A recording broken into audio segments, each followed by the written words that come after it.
Ladies and gentlemen, the Kids in the Room podcast. Kids in the Room podcast. That's right. That's right. Brought to you by Moo Faces TV. All right. Hey, everyone. Welcome to the Kids in the Room podcast. Today, we've got Eran Thomson on the show. Eran, so, welcome to the show. Tell us who you are. Tell us what your specialty is. Tell us, who are you? Yeah. Hi, thanks for having me on. Yeah, so I'm Eran Thomson, and I'm a writer, director, creative director, and I'm currently based in Sydney, Australia, but you can tell by my accent that it's not my place of birth. I moved here from New York City almost 19 years ago, and that's I've been here ever since. Came for a 3-month holiday and never left. Wow, 3-month holiday and never left. You said you were a screenwriter? Yeah, I've done some screenwriting. So I'm a writer. I'm working on a book right now. I started my whole professional career as an advertising copywriter and then creative director. And then from there, sort of started developing content and web series and have written feature films. And right now I'm kind of back in the world in advertising a little bit to keep the mortgage paid while I pursue some other creative projects and work on some writing projects as well. Wow. Feature films. What feature films?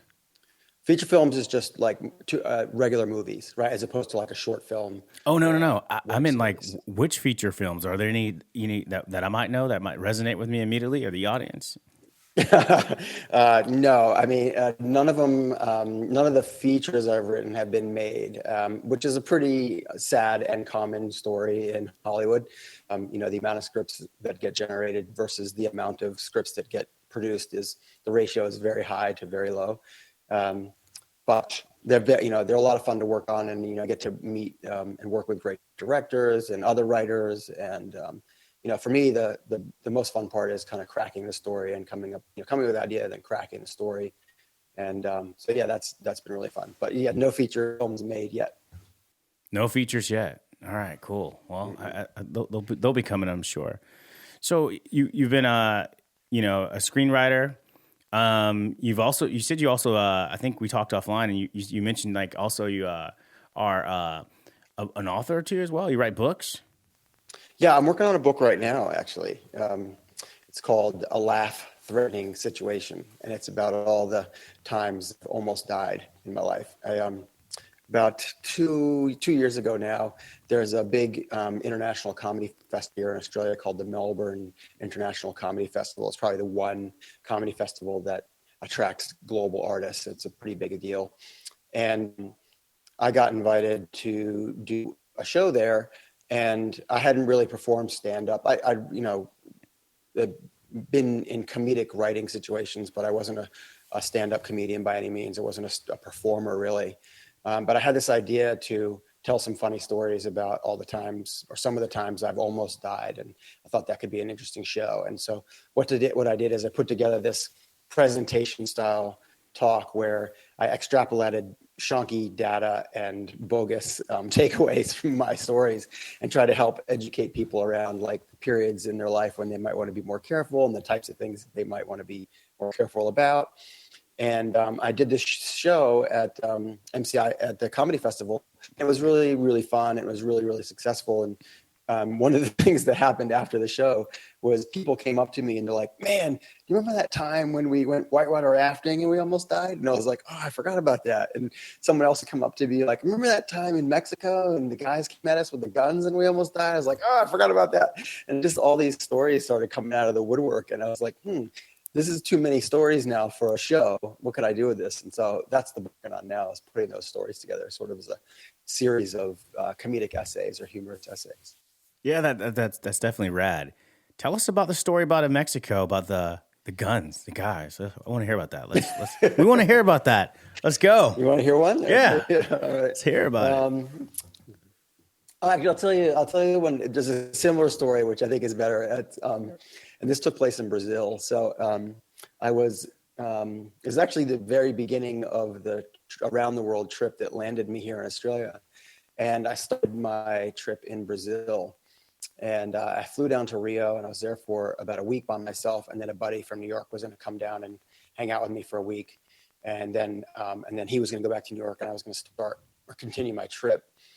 And his name was Tim, and Tim came down and met me in Rio, and we were having a great time in Rio, and we went to one of these kind of beautiful outdoor bars in like the center, in a center of a big plaza. And we were early, right? We'd been out kind of exploring all day, and we decided to sit down and have a cold beer. And very slowly, this huge crowd kind of built up around us, and this whole plaza became like an outdoor bar situation. And so we're sitting there, and a local guy comes up to us, and he's like, "Hey, where are you guys from?" And I'm like, "Oh, I'm from New York." And my friend Tim, he's from Sydney. He was living in New York, and he's like, "I'm from Australia." And he's like, "Oh, wow, that's cool. Do you guys mind if I hang out with you a little bit? I'm really interested to kind of practice my English, and I'd be glad, we can just hang out and get to know each other a little bit, and maybe I can give you some pointers about Rio in exchange." And we're like, "Sure, great." So he sits down with us, and we having a few drinks, and every time it's time to go buy another round of drinks, he says, "Oh, don't worry about it. I got you. You guys are doing me a favor, helping me with, improve my English. Don't worry about it." And he would go up to the he would take our money, but he would go get the drinks for us, because it was really crowded by this point, and he knew all the people to like get through the crowd and get to the bar quickly and get us beers fast. So we're doing this all night long, having a great time talking to him. And then finally at the end of the night, he's like, "Well, hey, look, it's been really great chatting with you. Have a great time the rest of your travels here in Brazil," and says goodbye and leaves. And then we stand up to leave. And as soon as we do, the head manager of the bar comes over and like hands us a bill. And I immediately clock that this guy has been taking our money, pocketing it, running a tab at the bar, and now he's split with all the money that we gave him to buy beers all night long. My friend Tim, and I'm laughing. I'm like, "Oh, we got scammed." And my friend Tim is irate. He's just like, "It's the principle of the thing. It's not cool." And he's basically refusing to pay the bill because he feels like we've already paid it to this guy who took off with our money. And Right. And I'm like, "Man, it's like the equivalent of like $20 US. It's not a big deal. Getting scammed is part of travel. It happens." But Tim's irate. He's getting more and more upset about the fact that he's been taken advantage of. And the next thing that happens is these two guys in military fatigues with M16 machine guns come over to us, and they're like, "Are you going to pay the bill or what?" And I'm like, yeah, we're going to pay the bill. And I give the manager the money. And as soon as the manager the money that we owe him, these two guys with machine guns are like, "Hey, do you mind if we sit down with you for a little while? We'd love to practice our English." We're just like, "What? No way, man. That's not happening." And anyway, to make a long story short, we got this amazing photograph with these guys that we ended up staying and having a couple more beers with, and learning about their story and what it meant to be in the military. And there's this photograph of Tim in this crowded crowd with a guy holding the M16 up to his head, which is just, Wild West photo. But he's got these two guys holding M16 machine guns to his head while he's like doing this. He's got his hands up. So we got out of that one all right. Wow. That's interesting. Yeah. That's crazy. Where were you guys at? Like in a regular neighborhood in Rio, or were you like near the favelas, or? No, it was right in the heart of Rio. And what was really scary was that the day before that, that was the day that Tim came down. The day before that, I had been down near the water, and I'd been exploring, and I kind of went off the tourist map. And I found myself in a part of town that was really quiet. There wasn't much happening there. And I decided to just kind of like lay in the sun in a park for a while. And I was laying back on the edge of a fountain, kind of just dozing off, catching some rays. And I hear like this shouting and screaming. And I'm like, "What is going on?" And I turn and look, and I see a guy running towards me, being chased by another guy. And both of them in just normal street clothes. And the guy chasing the first guy, pulls out a gun and shoots him. And there's only three of us in the street. And he looks at me and he goes, "Policia," and like grabs the dude he's just shot and like drags him away. And I was like, what the hell? So this happened. And then the next day we're dealing with these two cats with M16s. So I was like, there's a lot of guns in Rio. Wait, I'm not, what? not, yeah. What? You saw there was a guy who just shot somebody in front of you guys, and then he thought you guys were the police, and then he basically just dragged you away? No, dragged the guy he shot away, right? Correct. Yeah. He was explaining to me that he was police. Although he was a guy in jeans and a t-shirt, for all I know, he could have been anyone. Wow. But yeah, that happened right in front of me, and it was very, very weird, because it's just always weird to see someone get shot. Yeah. Often you've had that experience. Yeah, that's crazy. That's bananas. That's. Have you ever been in a situation where you've seen someone get shot like that? I mean, I can't incriminate myself, but I think, as a kid, I think I've seen some stuff, I've seen like, where did you grow up? Bikers, do some stuff, Yeah. Right. Where'd you grow up? So I grew up in the United States in Connecticut. Yeah. And then I lived somewhat, in the Southeast for a little while, then, Miami. And then I've also lived like, LA, and now Silicon Valley. Yeah. Oh, right on. What, so you grew up, what part of Connecticut did you grow up in? Stamford, Connecticut. No way. That's where my grandparents lived. Yeah. No way. Yeah. No way. Yeah. That's wild. Yeah. 86 Eden Road was where they lived. And, I mean, it's been a few years. My grandfather's a pretty famous horticulturist. He invented like a few species of rhododendrons and I think irises. He was what he was famous for. And in Stamford, Connecticut, he had this massive public gardens that he created that were full of all the flowers that he invented and other ones as well. And it became like a destination for flower nerds, from all over the world. Wait, so he invented flowers? Like, how do you invent a flower? Like, what are you like doing some like, genetic hybriding of like, how does that work? Yeah. Tell us. Yeah, it's exactly what you said.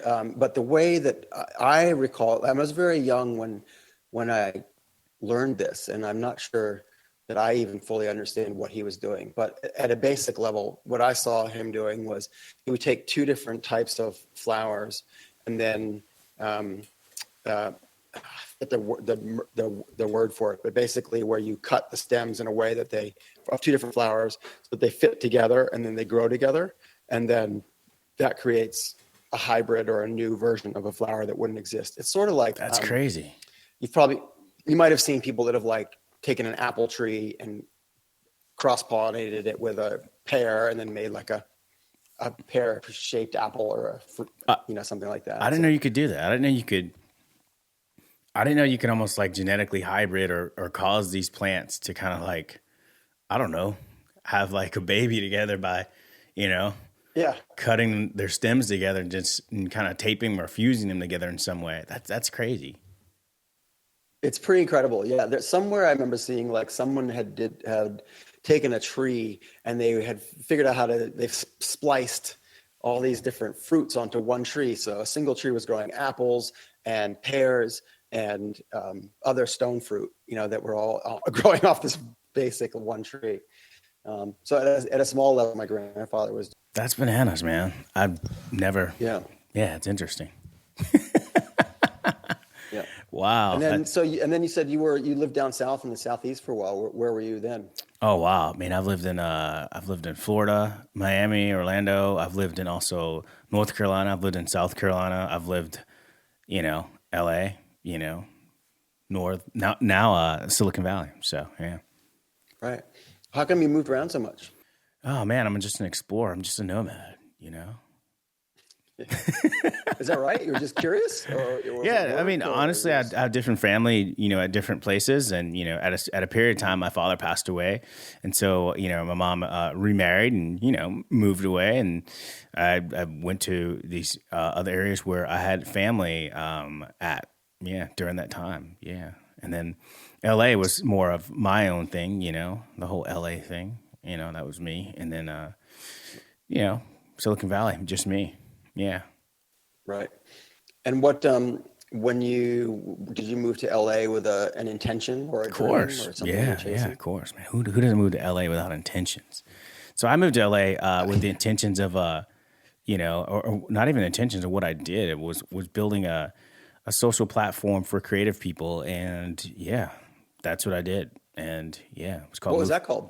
It was called movefaces.com. And then Oh, right. we did it as Move Faces TV. We had Move Faces events. We did large red carpets in Hollywood with celebrities. We would, help different artists try to get signed and, casting directors. We do things with MTV. We do partnerships with them.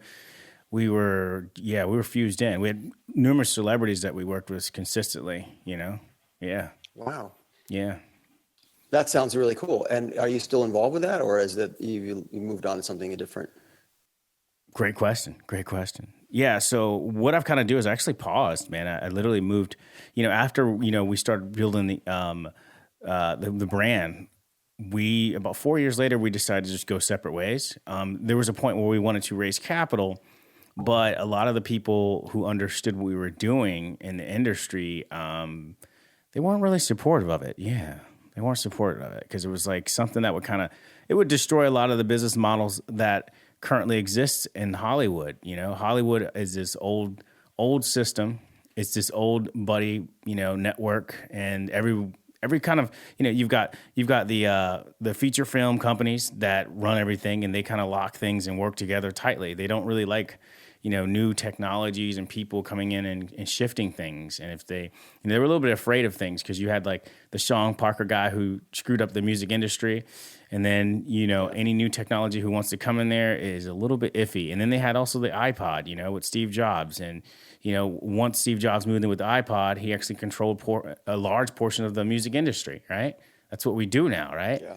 We talk about streaming and downloading. So these things were taken over or disrupted by people in tech. So they're really funny about letting techie people involved into the industry. And what specifically were you or they thinking you were going to disrupt? Well, number one, we were just going to, allow people to, or what we started doing is we started letting people connect based off of their profession, and then provide them with the tools to be able to, express that or showcase that. Think creative LinkedIn.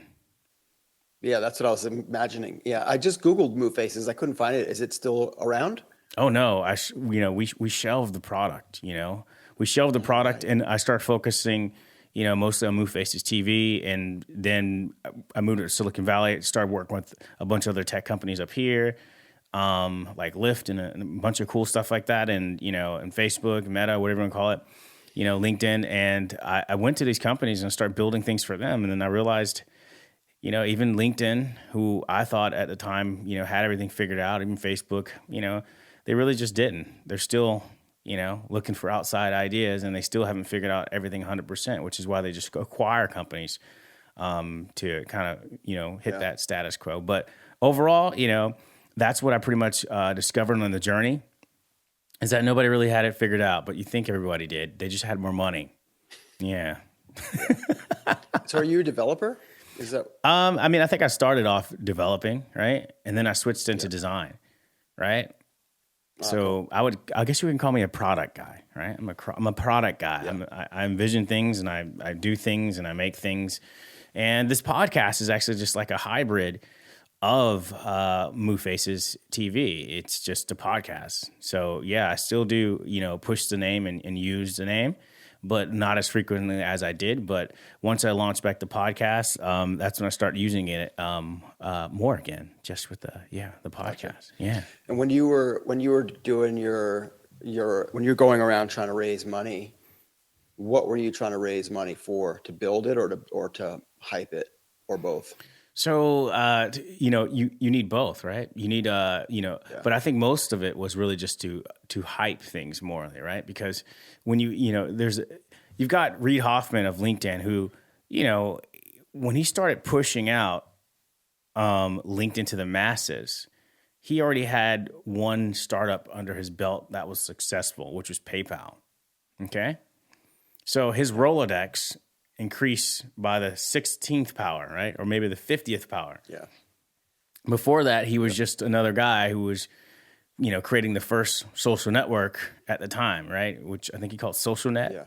And he created it, but, from the way the story kind of goes is Peter Thiel came to him and said, hey, wait, don't do that right now. This is not the right time. Wait till after I've got this thing called PayPal, wait till after, join him, help me with this. Let me get this thing off the ground. Then actually go ahead and, push this social networking idea.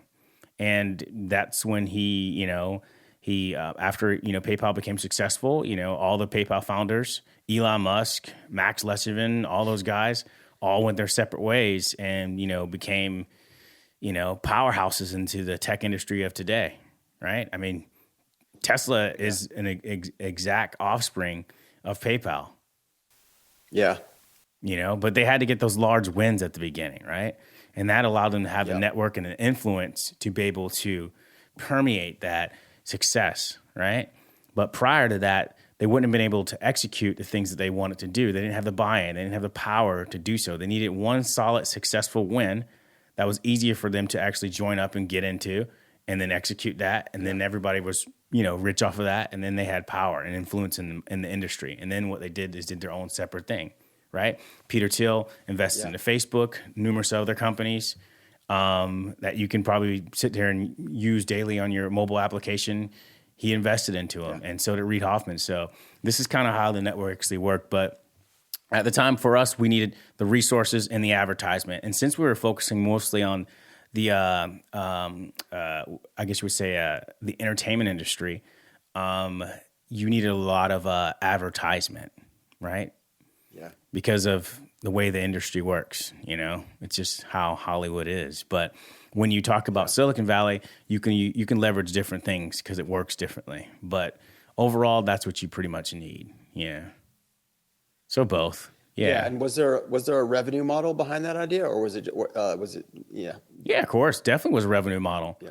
The revenue model made total sense. I mean, we met with, Vince Phillips, a bunch of other people like that. These guys were, big lawyers, for artists for like Little John and, different investors in tech up here in Silicon Valley. We met with people in LA. We met with people who were running, who were previous investors in MySpace and things like that. So we met and talked to the right people. It's just a lot of the people were a little bit afraid because, at the point in time, we didn't have the, I guess the voice. Right? The voice behind the madness. Like, it's cool we had all this crazy stuff, but it's like, all right, but who are you guys? It's different. Right. You got to get that first win in. Yeah. Do you think so if you were to do it differently now, what would you done? Like, what do you think the major takeaway from that experience was for you? And if you were going to move forward with a new idea, what would you bring with you? That's a great question. I thought about it a little bit, but not too much. But I can tell you, some I can tell you some highlights. Right? There's always so many new things that I can always create and envision. So I just haven't thought about it so much. But I have thought about it a little bit. But I can basically kind of backtrack it to things where I see haven't been fixed or solved, or some issues that we saw building the actual platform itself. One, what I would say is you need to focus on one thing and do it well. We were doing 4 different solid, big billion-dollar business things out of the company, right? But at the same time, with too small of a team and a very small budget, it was amazing that we did the things that we did, given the budget and the experience that we had at that time. We made a lot of successes. We made those partnerships with MTV, and numerous of companies, and with all the celebrities. Doing Jamie Foxx's birthday party with Moveface's TV, requesting it, A-listers, Paris Hilton, you name it, they were doing it, so it began to be like a little trend. I mean, I created this whole thing, Moveface's events, where I would get everybody on Hollywood and Violin just looking to say, hey, what the hell is going on over there? There's a red carpet in the Valley. Who the fuck is that? All the top promoters and everybody else would come over there, hey man, you guys want to join in? I was like, nah, we're not promoters, dude. How the fuck did you guys get people in the Valley? So it was just a lot of hacking things, man, as we were building, and we had to be creative, very creative. And if I can go back and change anything, I would automatically say is I would downsize and only focus on one thing. And not even just like, when I say one thing, not even just like one thing that the company itself was going to explore and do, but morally one thing. When you look inside, maybe, for example, let's say if you're an actor, and an actor most likely will need maybe what? Maybe an actor mostly needs someone to be a casting director. So maybe I would have started off with only those two. Just throwing out an example. Or photographer typically would need a model. Maybe I would have started off with only those two and doubled down on that. Oh, like trying to be the connection point. And provide all those tools online that would allow them to do so. There's a lot of strong things that you have to really kind of understand when you're building something like this. I think there were some things like Model Mayhem and some other little sites or Craigslist, had like its job sections and things like that. But none of them were like what we were building at the time. Nothing close to it. And so what we were doing, we were thinking, I already had plans at the time to, do things where we had people on the platform we would actually distribute and put their movies out. We were working on distribution deals with Universal and numerous of companies. So what we were going to do is, if you had a feature film, I would let the network actually, vote on it. And then we would get some, funding or put something behind it and then push it out. And then we would distribute it right on the website itself. So a lot of the technology that we were pushing out and building, it really wasn't around at the time. So we got dragged in by the CTO of Warner Brother Music.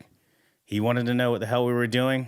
And Warner Brother Music and also Pictures, they wanted to know what we were doing. And there was basically a funnel we also wanted to drag into as well that would allow you to be able to purchase and download videos. Movies, right? Directly within the site and things like that, and allow people who are users of the site to be able to distribute them through that. So we had this whole crazy thing that we were doing. And so when we price pointed with them, they told us how much it would be monthly. And then there's these international things where if you release certain things during certain regions, there's another thing you have to buy. So it's a bunch of crazy stuff that you had to go ahead and pay for. So we were way past, I think, our scale of what we were trying to do. And we were stepping on foots. Right. We were stepping on foots with, not Vimeo. What was it? There was Vivo. I think that's what it was. Vivo, the music videos? Yeah, through YouTube. Yeah. So we were stepping foots on that guy's, the CEO's shoulders. He sent a couple of cease and desist, and he was, arguing with us about some stuff, saying he was a lawyer. And man, it sounds like, from a technological point of view and a hustle point of view, you are well ahead of the game, and you forged some very interesting relationships with not only, celebrities and entertainment brands. Did you ever try and get any of them involved? Hey, you like what we're doing. You're curious about Warner. You got Warner Music and Warner Studios ringing you up. Like, why wouldn't there have been like an investment opportunity or an acquisition opportunity there that would have really helped you guys blow it up? Great question. I think there were a couple. I think but you have to understand what we're building, right? We're building a platform, so who you got involved mattered. And what I mean by that, you're no longer agnostic if Warner invests. Right? And then you want people to take you serious as a technology company. So you can't get, Young Jock or Little John, for example, on the as the ambassador, right? Because then it gets pushed down to this market, and then it's not like thought as mainstream. Then it becomes a gimmick. And not to say that these guys are not awesome people to have behind you and back you, because they're really great. I think we did a couple of sponsorships with Crunk Energy Juice at one time, so thankful for that. But I'm just saying, like, people typecast things into markets, and it could kind of suffocate the trajectory of where we wanted to go. So we had to think strategically who we would partner with. And then there were other celebrities that were really big, A-listers, that we, that were interested in, bringing things to the table, but they didn't really understand how startups and investment worked. So a lot of them in Hollywood would come up with this ridiculous, they didn't understand things to scale to a technology company in billions. They thought mom and pop shop, hey, I'm such and such, my name is big. I'm just going to bring you guys tons of views and tons of users because of my name. So I need 50%. Well, that doesn't fucking work good because you know what? 50% of a company that's trying to be $1 billion company right now, if I gave you 50%, that, you know, at where the directory we're going, you know, hey, that could put you in a point to where you've got like 30 billion dollars or something like that, possibly. I mean, that's, I mean, in order to get funding like we needed to be at least a 10X company, or at least somewhere in at least $1 billion in valuation easily. And, you know, that was really plausible what we were doing at the time. But the problem is like a lot of people in the entertainment industry just didn't get it. And it was just and everybody's just so gimmicky. Everybody in Hollywood is very gimmicky. You can't have a celebrity sitting on your cap table with 50%, you know, like just because they're famous. Yeah, you know, but you know, they don't understand that, and they didn't understand that then. And so that's the entertainment industry understanding technology and how the investment works, and that you really only get like maybe 0.5% or 1% if you're lucky, right? But that 1%, you know, comes down the road that ends up being, you know, maybe $500 million somewhat, you know, in the future, depending on how the trajectory of the company does. You know, but they didn't really see that. You know, they didn't understand all that. This? Wow. We were doing this in 2012. We were still looking for funding in 2012. Yeah. Right. Okay. Yeah. Yeah. So I would imagine that the market has become more educated and slightly more sophisticated since then, you know. Oh, totally. There's this amazing TED, I think it's a TED Talk, and the guy, I'm going to forget the guy's name, but he's a man who has been involved with a lot of successful startups. And he basically, he gives an entire TED Talk, and he talks about all the different elements that make a startup work. You know, and yes, founder team is important. Yes, funding is important. Yes, product is important. Yes, marketing is important. All those things. But he said that if you look at the spectrum of ideas that were put out into the world that had great founder teams, that were well funded, backed by solid VC with a solid, reputable boards that were able to open doors and try and make things happen, give things the best shot of success that they ever possibly could have had. And then you extrapolate, like, why did these ones work and these ones not work? And he said the single biggest determinant is timing. In every single instance, you know, YouTube wasn't the first, right? The classic story. I mean, there's so many stories, but it's basically, you know, the right product, right team at the right time, and you never really know for sure if that's you until you don't. Yeah, I mean, it sounds like, you know. Yeah. I totally agree with you 100%, Aaron. I think after, you know, even just me reflecting on it, I think we realized, you know, I mean, when we first started, you know, putting the idea together and shopping it and even talking to different companies and looking about the technology before we even understood the technology didn't exist. You know, everybody was like, well, how are you going to, well, we can't do that now. I mean, maybe in like 4 years or 2 years, you know, but that's where'd you get this idea from? I'm like, bro, I had a dream. Oh, what? Yeah, I literally had a dream. And then I started putting shit together, like literally. And that's really what happened. But a lot of the stuff at the time didn't exist. And it still doesn't exist, to be honest with you. But some of the things I've seen coming to fruition, but in smaller parts in different companies now. For example, Netflix, right. Facebook, they've pushed some of these features that, you know, we were already pushing out and experimenting with then. But now they're pushing them out in smaller pieces with separate companies. Interesting.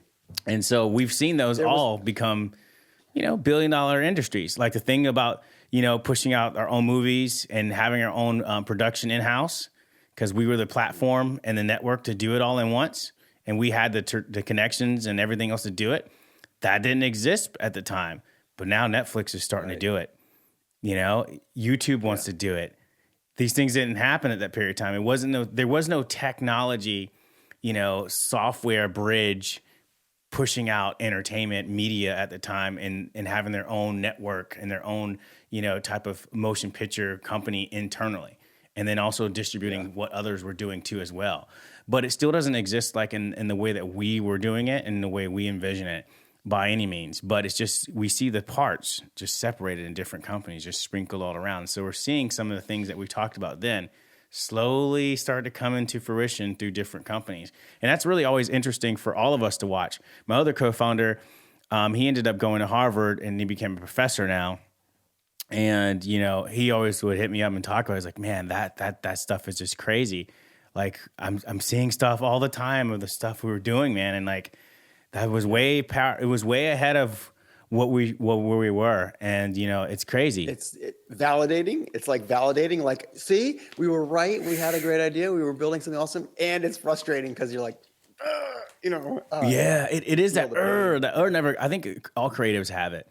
But I think like in general, where I am and, you know, and what I think about it is like, I think like, yeah, that sucks. But yeah, it doesn't. Because it's like you kind of saw stuff and you kind of know.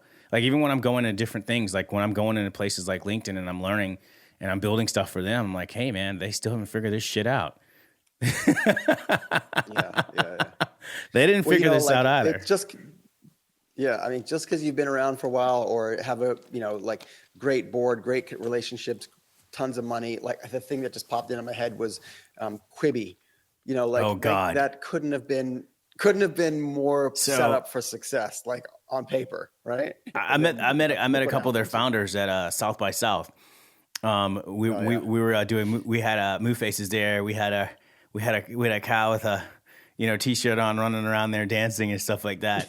I mean, that was the South by South times, you know, and that was just, it was hilarious because I remember, I actually have a video of them selling their product and talking about it, and they were on Moo Faces TV, Quibi, yeah, for sure. I mean, they gave me their business cards and everything else. That I saw a lot of things come into fruition. Saw a lot of people who, you know, started from the bottom, but now they're here. like literally. I think that's been my life. Started from the bottom, now we're here. I've seen it so much. Like I remember when I first, you know, when we were hacking up things and building the Moo Faces at the same time. I remember there was like, you know, this famous, well, not at the time, he wasn't a famous rapper. It was Tyga. He was in, you know, hanging out in malls. And he wasn't famous at all. And he just kind of was thinking he was famous. And he would just wear these, you know, rapper-like clothes and walk through the mall with like guys that you didn't think were cool, you know? But he believed that he was a rapper. And like, I remember some of my buddies, you know, we were like super young there. And he was like, yeah, that's that guy. He thinks he's a rapper. And I was like, oh, who is he? They're like, I don't know. He's like a little underground rapper. He does like some tapes around here in this area. His name's Tiger or something. Yeah. And I was like, oh, okay, cool. And he blew up. Same thing with Logic. I met Logic literally when I moved to Silicon Valley. I was like, all right, cool. I'm going to be able to start up here. What am I going to do? Okay, I'm burning money every day. Let me just get a part-time job. So I got literally a part-time job to keep myself busy. And then one day Logic walks in. And he's like, hey, do you know me? And I was like, no. He's like, no, one day you're going to know me. You're going to know me. Everybody's going to know me. I was like, oh, really? That's cool, man. No worries, dude. You know, that's awesome. And then, he's like, yeah, add me on Instagram. My name's Logic. And he had a little solid following, but nobody knew who the heck he was really. If I asked around, nobody knew who he was. But, he eventually made it there. It's interesting, like, listening to you talk, because like if it feels like, the old way people built fame was slowly over time, I'm going to release another album. I'm going to do another tour. I'm going to, do another PR interview run, like whatever it is, like people built their celebrity and built their fame and recognition slowly over time. You're going to know me someday, right? Like Logic telling you. And then now it feels like if it's not instant, people are just confused, like if I feel like the stories that we hear are like, she was a waitress until TikTok, discovered, she got 1 billion views on TikTok and now she's writing for Saturday Night Live, or whatever, it's just, I feel like the people's expectation around how to reap the rewards of fame and celebrity or talent even are warped by this new media landscape we live in. Yeah. I mean, I get it. I get it. Yeah. I mean, I would like to say, like, I agree with you 100%. But I think also a lot of these things, there's still a lot of people who have been working and working on their craft for a long time. Like some of my, like there was one girl, and a couple of people I knew who, they all started out doing the Vine thing, and they were actually 7 seconds, right? yeah, but before 7 seconds, they were actually on Move Faces TV hosting my red carpets. Wow. Yeah, a lot of the top ones who've got like 6 million, 5 million followers, and now they're influencers, and that's their lives. They start off on my red carpet, and Hollywood, North Hollywood, doing events on Lancaster and Magnolia, and La Brea, and all that stuff like that. I mean, they start off there. I mean, I was literally casting people for Craigslist, and I would go through people who I thought could have potential, and I would train them how to talk on the red carpet and give them my pitch. And it's funny, like that was like their first strong time actually consistently being on the camera like that, and learning that little celebrity back and forthness instead of like little hustle and bustle gigs for little photography things. It was like real sitting and talking things. And after I left Los Angeles, literally I shut down shop. I was also working with Nick Cannon. We did a bunch of stuff for Incredible, which was his company, and he's also did movies and different things like that. He had a record label, and so I was always helping them out, and we had a partnership with them too as well. And I remember just like as soon as I left, I stopped everything that I was doing, and I said, "Hey, I'm just leaving. Sorry, guys. Sorry, everybody." And literally after I left, I would say all the Vine people, they went and started doing, I mean, those people you see now who got started off on Vine, they all started switching to a medium when Vine came out, which was Vine. And some of them, got really big, and they were like some of the forefronters of Vine. And it's funny to see it. It's funny to see it because you see like, wow, things just change and trickle down. So I agree with you. I guess what I'm trying to say is like what looks like an overnight success, a lot of times these people were not an overnight success. And I think people have this facade of this overnight success. Joe Rogan may look like an overnight success when most people don't know him, but really he started doing his podcasting around 2009. But before that, how many people actually knew who Joe Rogan was? And a lot of people will say, oh, Joe Rogan was killing it. He was a superstar before. Joe Rogan was not a superstar before. Sorry, guys, he wasn't. I was in Los Angeles. He wasn't a superstar. He wasn't. He wasn't an A-lister on the red carpet. He wasn't there. He wasn't that guy. Now he is that guy. Wasn't he? Didn't he? He was an MMA fighter or something, though, wasn't he? Like, He was an MMA fighter. He was an actor for a little while. I mean, he did. Trying to be a stand-up. He became a stand-up comedian. Then he did like the hosting thing. He did a bunch of things. And he did Fear Factor, and that gave him a little bit of money, of cushion, to where he can just kind of float around and just do what he kind of wants to do for fun. He wasn't a gazillionaire, but it was enough for him where he could probably get like a nice apartment and not have to worry about paying rent next year or 2 years or 4 years from now. He can just kind of chill and float and figure out what he wants to do. And so from the way it goes, it looks like he just started playing with the podcasting thing and had no idea, where it would go, and just was having fun. Yeah. And 10 years later, that's important too, I think. What happened? Yeah. Yeah. I mean, I think the expression the classic expression is it takes a long time to become an overnight success, right? And then the other thing I think that you touched on is, I'm not sure if he was doing MMA or any of the other things he was chasing for fun, but you could tell that when he did the podcast, that was a joyful experience for him anyway, and I suppose that resonated with listeners in a way.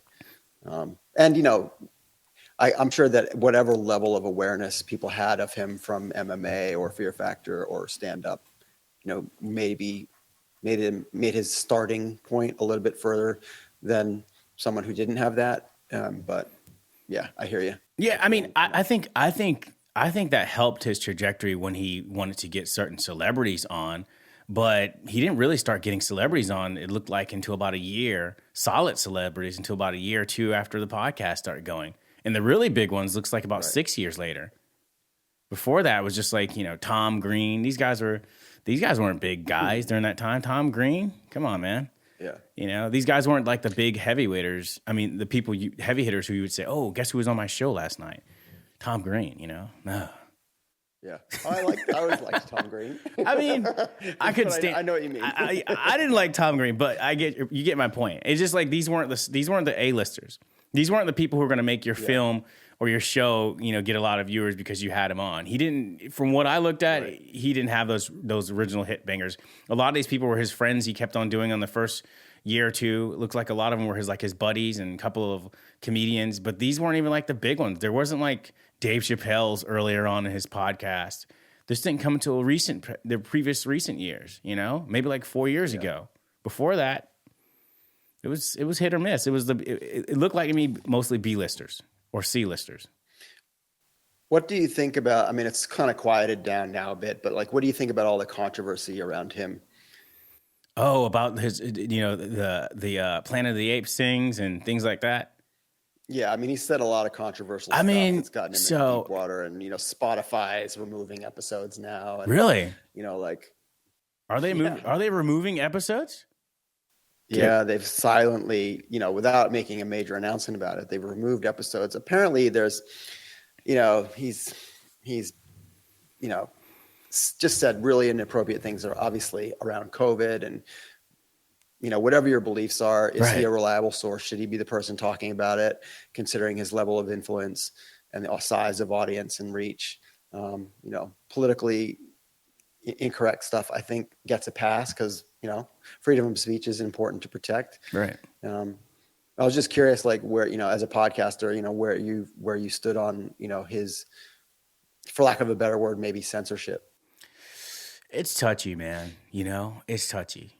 And the reason why I say it's touchy is because I have my personal opinion of Joe Rogan, and I've listened to his podcast, and I saw the ones about the Planet of the Apes. I didn't resonate with me that he was like, oh man, this guy's like, oh, we got to get rid of this guy. That didn't hit me. Yeah. I just thought he was trying to explain a story that he felt resonated to him or the way that he was seeing it as, and whoever he also was associating with at the time. Sometimes we slip into word comas, based off of our surroundings. Meaning sometimes we might hang out with people throughout our lives that may not be that good to be hanging around with when it comes to communicating with. And sometimes they start saying stuff that's inappropriate and you don't really think about it because you've heard people say stuff like that previously in your lifetime. And so sometimes what ends up happening is, you might not think it's a bad thing to say because you've heard them say it. And so now you start, birds of a feather flock together kind of a thing. And it's like, and now you may have grown and you might realize, oh, that's just some ignorant, shit to say. At the time, it sounded like, because I was hanging around these group of guys, that it might have been okay. But what the hell is that? And you start talking when you're doing these podcasts, right? You just start talking off the dome. And you might mess up. You might say something totally off the rail that may have made no sense. I'm pretty sure everybody does. Pretty sure I have. Yeah. But I think that's the problem when you're doing something that's like a podcast. It's just so casual. It's just so free-spirited. It's just so honest sometimes that they're so long that they can just be mistakes. You can say dumb stuff, things that you might have never meant, but you're just like, what the fuck did I just say, bro? Whoa. Yeah. And I think after you had thousands of conversations, you go back and listen to one. I'm pretty sure you're going to find one where you're like, dude, what? Oh, bro. And anybody can clip it and edit it up. Yes. And anybody can clip it and edit it up. We know how to do that. We know how to get Final Cut and chop up stuff. You don't even need Final Cut. You can get, GarageBand for the audio, or you can get one of the little iMovies for Apple, or just even just an app these days and just clip things up and make it sound like how you want. You can change people's words. I mean, they got technology out where you can literally sound exactly like another person and, make a computer reference of that and push it out if you really want to do it. But overall, where he went at it is, I think he just started talking too much, and I think he just said something dumb. And I think he was at a different place. Yeah. And I don't think he meant it for malice or try to be, say something really ignorant. And the whole COVID thing, I think he's just trying to, help people. I think that he believes, that there's not just one way that the government is telling us to do things, and that we should be open-minded to, hearing all sides and not just listening to what the government is strictly saying. And I buy that. But do I believe everything he's saying? No. I mean, but do other people do that? Yeah. There's always a group or side who doesn't believe in, like, the the type of treatments that you should take or the government doing these things like this. But everybody has their own beliefs. So that's a beautiful thing about freedom of speech. But I think it really matters for me to answer the question. When it comes to freedom of speech, I think it matters on who's saying it. I believe Joe Rogan is intelligent enough to articulate himself in a way to where he gets his point across, to where it's not, oh, go do this because I just did it. Now, if you want to do that after that point, that's up to you. I listen to Joe Rogan. I still got a freaking shot. Yeah. And I still agree with some of the stuff he says. Yeah. Yeah. I think it's interesting too, by your logic, the way you kind of described it is like, you're on a podcast, you talk for a long time. The longer you speak, the more chances are that you might misspeak or misquote or say something that you didn't really mean or didn't come out the way you intended. And, his podcast, I mean, I think sometimes they're like 2 or even 3 hours. Yeah.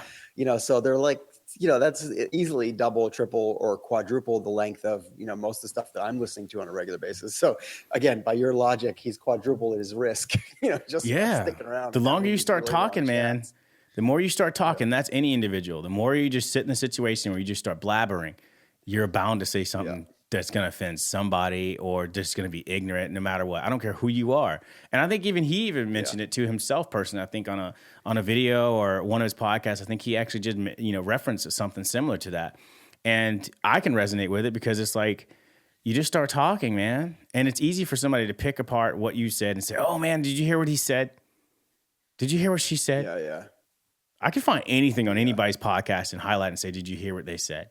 And it can offend somebody. Yeah. And take it out of context easily. I want to make sure I understand your concept of word comas, because I really liked it. Can you just explain what that means to you? Sure. Word coma. So word coma would be something like, you kind of just you get into this position where you're just like around certain people and, you just start emulating their energy or their opinions or the things that they kind of say just because you're around them. You might not believe it. You might not even try to, you might not even speak like that normally, but now you've associated with these people and you get in this word coma of where you're in this box where you just hear these things ricocheting over and over again. You hear these words, they might be bad, but they keep on saying it. And eventually it starts just dripping on you. And you have to look at guys like Rogan. He was on this podcast earlier during those times when they did a lot of those clips. And he was with like these 2 other guys that he kept on shooting with. And I don't know them. I'm not saying this, but I'm saying when you're around certain individuals, they get comfortable and they start saying certain words. And I'm not saying they did. And they might be more accepting of these type of jokes. And you might have heard them say this stuff. So you start getting around them and you just start spitting out some similar stuff too, because you heard, that resonates with them, even if it's wrong. Yeah. Because you might have heard them say it. Socially acceptable in that microcosm of society that you've injected. That word coma, bro. That little box, that bubble. The slang, it's like a slang bubble. You have people who use slang in a certain way, and then you hear them say it, and you're like, "What does that word mean?" Oh, okay, I kind of think that's cool. I might adopt that. Right. Even if you, but I'm saying it to the point of even where and this is why I put the coma into it. Even when you know that it's bad, you just hear it, and it's just like you just still you stay and you ricochets within that little box and you start saying the same stuff and you're like, what the hell did I say later? Once you get out of it, once you get out of the coma, you're like, what the fuck did I just say? Oh my God. Yeah. Who did they record me? No, that was not me. You reminded me for some reason, this popped into my head. Like when I first finished high school, I worked I took a year off kind of between high school and college. And I took a job in New York City. I was working in a clothing store called The Loft. The Loft, The Loft. I remember that. It's not around anymore, but it was super expensive, high-end clothing. Was it for women? That catered to, no, it was men. It was catered mostly to gay men. And myself and one other guy, we were the only 2 straight guys that worked in this store. All the other guys were super camp. Sounds like my fashion merchandise class. Your what class? My fashion merchandise class in high school. We'll talk about that later. Yeah. So I worked there, and I made friends with all these dudes, and we'd be hanging around the store and joking and stuff like that. And then one day something happened and I made a comment and I said, "Oh man, that is so gay." And everyone like went like record scratch, and then they were like, then they looked at me and they started cracking up. They're like, "You're right." And I was like, "Oh my God, I said the thing," because they're all day long. They're like, "Oh, you're so gay. That's so gay. Why are you so gay?" Like doing their thing.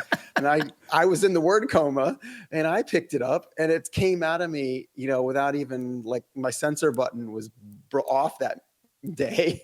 But luckily I'd used it in an appropriate context that I became more accepted and celebrated for it. But for me personally, it was like, oh damn, what did I just say? Am I in trouble here? So yeah, I get it. No, totally. I mean, and that's exactly what I'm trying to say. That's my whole point. You got it. You grabbed it. You understand it. That's exactly what I'm saying. I mean, I have a best friend, growing up as a kid, and, he later said he was gay, but we already figured he was gay anyways. And, throughout time, words change, right? You might have been able to say some words a couple of years ago, and it might have not been a thing, right?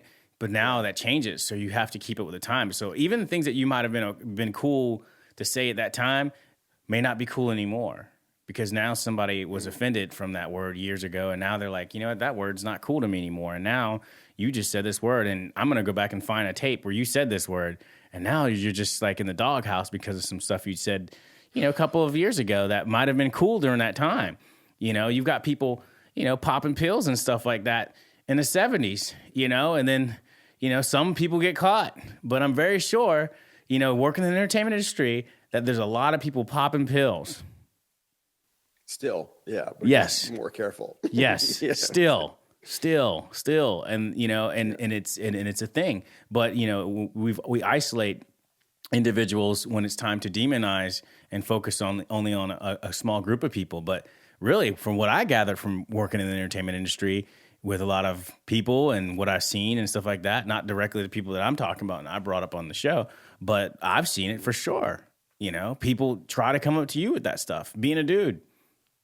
Yeah. So the whole, I can't believe such and such, or this person's doing this. I'm like, wait a minute. Have you guys worked in the entertainment industry? Like, where you guys been under? Like, come here, come to LA, come to this Hollywood stuff. You will see people doing this all day, and everybody knows it. So it's like, it's weird.